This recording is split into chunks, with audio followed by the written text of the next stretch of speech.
Okay, game 7. Hello, Philadelphia. Embiid leads his squad. First series win over the Boston Celtics since 1982. That's like my time. Joel Embiid, 34 points. Tyrese Maxey with 30. Edgecombe had 23. Jaylen Brown finished with 33 and 9. You didn't have Jason Tatum out there. But considering we all know the history of Joel Embiid, we know his history, unfortunately, with injury. We know he just had an appendectomy in April, and he's out there giving it his all, Lou. Is this his best performance yet? Playoff performance? Hell, any performance, honestly. It has to be. It has to be. We can reference a few different scenarios. We can reference him getting to the semis a few times, but he's fell short. You know, his 50-point game when he was struggling with Bell's palsy, even getting there, fell short. Losing again to Toronto, fall short. This one, he got over the hump. So you got to say this is his best playoff appearance that we can reference. But I just want to give him credit. You know, from that first game, when he came back in game 4 to all the way to game 7, the adjustment that he made to be a great teammate and to be the Joel Embiid that we've grown accustomed to seeing and being dominant inside the paint and just being a force on both ends of the floor. He made great adjustments. He made great adjustments for his team, and he was selfless. Anytime you have somebody that's accomplished so many things in their career and they have new guys come to a team like a Tyrese Maxey and he come into his own, VJ Edgecombe, young rookie that's coming into his own, and he's recognizing what the future looks like for Philadelphia, and to say, you know what, instead of me trying to come in and take over and be dominant, let me figure out how I can eat off of these guys and I can be a piece of many pieces to come. We haven't seen a lot of this Philadelphia team healthy, right? And so when he sacrifices the way that he does, that allows you to get maximum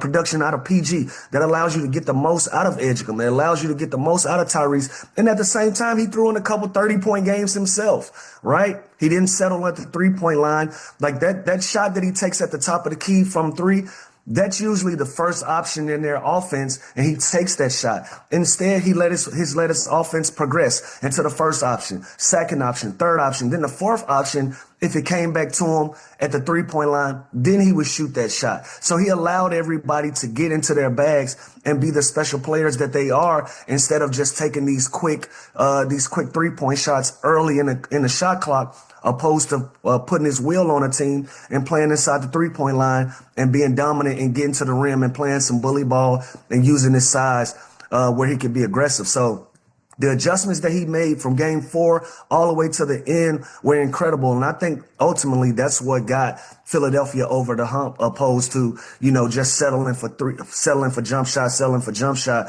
and opposing your will and getting to the lane and getting to the hole. Yeah.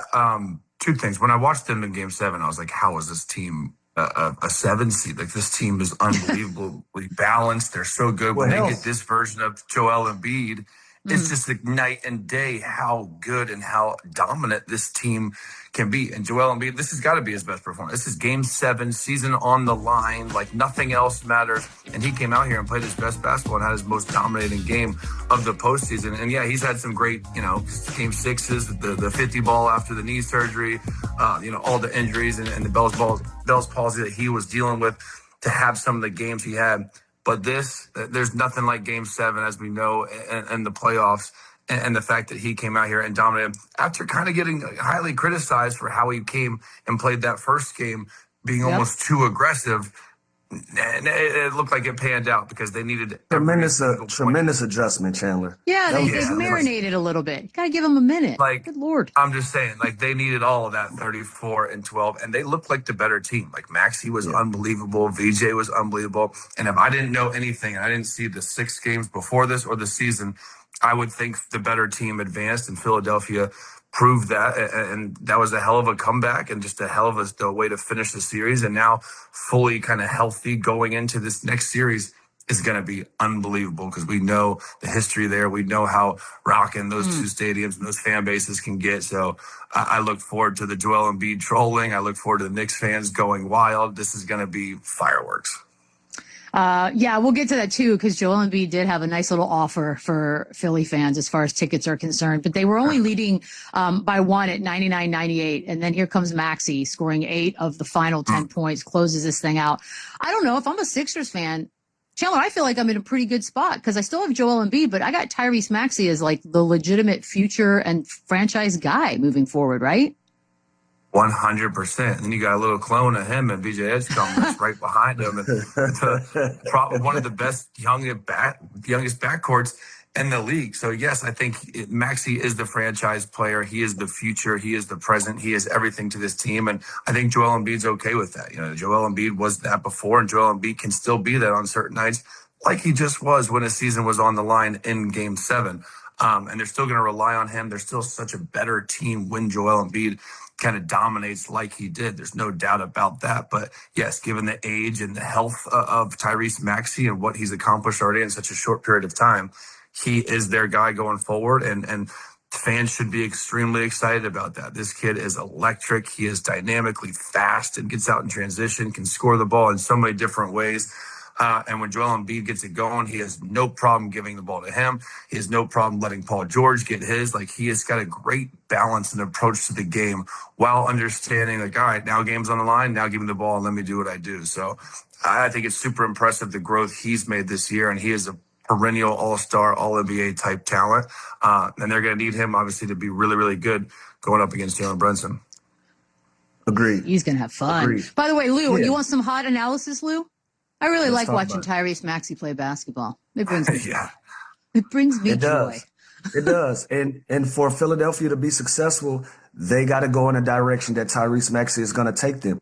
They're a much better basketball team when they're able to play fast, when they're able to play with pace and attack in the transition like we're seeing right here. Like, all of these things, he needs the basketball in his hands, and they got to go the way that he's going to go. And I like the fact that everybody understands that moving forward. There is no confusion. And when you have that, that makes your team so much stronger. It doesn't matter about what seed you're in. It doesn't matter about any of that when you have all of these guys on the same page, when they feel like they can beat anybody. So, this next series coming up, it's going to be a dogfight. Both teams are healthy. Both teams got everybody in their lineups. It's going to come down to who can take what away from who and see which team is more prepared for the other. And I think the way that Philadelphia is playing, 7 seed or not, they feel just as confident as the New York Knicks moving forward in this series. So it'll get interesting tonight. By the way, it's a quick turnaround too. So they're hot. They're moving right in. Let's go. Let's just look at the Celtics for a second here, because it's a lot of rumblings coming out of that Boston area after this one. The starting lineup that Joe Mazzulla put on the floor for this final game, Derek White, sure, Ron Harper Jr., Jaylen Brown, Baylor Shireman, and Luke Garza. The only two that scored were Brown and White in the game. Now, Celtics fans are calling for Mazzulla to be fired. I'd like to also add the asterisk that he is a finalist for the NBA Coach of the Year that's coming out at some point. I want to say today, but I'm not sure. We just saw a guy lose his job after a Game 7 loss. Chandler, is there a shot in the world that Mazzulla's out? There's not, but it's funny that they just didn't have their second best. They just didn't have their second best player, and they lost Game 7. But they were the high seed, and his job's safe. But Jamal Mosley was the 8th seed, and he gets fired today. I get it. The league, it's what has he done for me lately? And again, this is a guy that we've been pushing all year long, that over-exceeded expectations, and no one expected them to be here. I think that's the difference here. No one thought the Celtics were going to have the season they had. No one thought the Celtics were going to be the 2 seed. And yeah, this is devastating. This is disappointing. They think they're a better team than Philadelphia. Like, this is the matchup they kind of wanted. If you had asked them before, I think they were perfectly okay with this matchup. And they lost. And now the Orlando Magic is the opposite. Everyone thought they were going to be a higher seed, and they end up falling to the 8th seed. And they were the mismatch problem for Detroit. So it's two different situations. There's no way in hell you fire this guy. What he did this full season for 82 games, exceeding all expectations, getting production from the Baylor Shiremans of the world. You can't move on from him. This guy's a stud. He's going to be there for a long time. Derek White was very inconsistent. This is the first time I've ever watched him play and just thought he was bad. And he was inefficient. His percentages were down all across the board. And part of their success is dependent on him kind of doing everything. And when you look at those starting lineups, they're switching the starting lineup every single game. 0 points from Shireman and Garza, and I think Harper when they started. That's never happened. So again, a lot of teams, a lot of coaches are dealing with injuries with different lineups at this point of the season. It's different, it's unique, but that's the name of the game, and it's going to continue to happen when guys go down. But there's no chance in hell that Joe Mazzulla gets fired. Yeah, agree with Fans Chandler. are tough. No, it's no chance he loses. And look, some teams you'll hear it in the locker room. We're gonna live and die with our brand of basketball. We're just gonna live and die with it, whatever comes of it, right? The Boston Celtics are a team that live and dies by the 3-point line.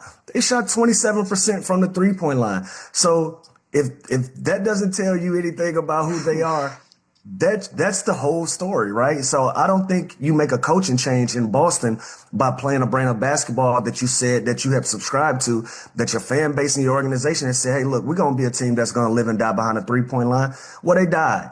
They died. They didn't shoot the ball well. The three guys in Garza, Shireman, and Harper Jr., they were 0 for 7 from the field collectively, all 7 shots on the 3-point line. That's the identity of this team. Derek White, 9 for 26 from the field. 16 of those attempts were 3-pointers. He was 5 for 16 from the 3-point line. That tells you the story right there. Like, could he change the starting lineup? Sure, but where was he gonna go? Hauser? You can make a case where Cater could have started to give you some size or to match up with Joel Embiid or use his quickness and him being able to run the floor to make it difficult for Joel Embiid. But I get it. He's a force, so they went with Garza. They went with a bigger and stronger body that they felt like that could match up with him. You had Pritchard coming off the bench. So they felt like they had pieces coming off the bench that was going to give them a balance of having 2 rotations. It just didn't work out that way. Those guys waited for the wrong time of year in the wrong game in the wrong scenario to lay an egg, and that's what they did against Philadelphia. I think this was their style of game opposed to them just not making shots. That was it. Other than that, it was a grind out basketball game, and they just shot it poorly from the 3-point line. 13 for 49, and that's their identity. So, if they shot it well from the 3-point line and still lost, we might be having a different conversation. But they lost playing their brand of basketball. I don't think you make a change when you do that.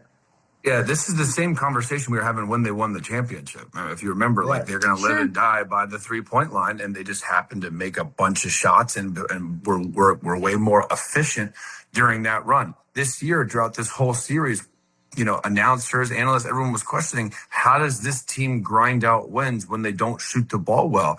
And they don't. Like you can see, they rely so heavily on it to where, like, I love Derek White. He's such a good player, like 16 threes. Like it's outrageous. Like they got to find ways to get out in transition, get to the rim, get in the paint, swing, like easier, also better looking threes. They take them early in the clock. They would rather a 3-man fast break against 2. They would rather shoot a 3 than take a layup. And that's just the way it's become. It's the way their system is. They're going to look really good when they make shots, and they're going to look, unfortunately, really bad when they don't. And so I think it's again, this is the system that clearly works. They have the right pieces around it.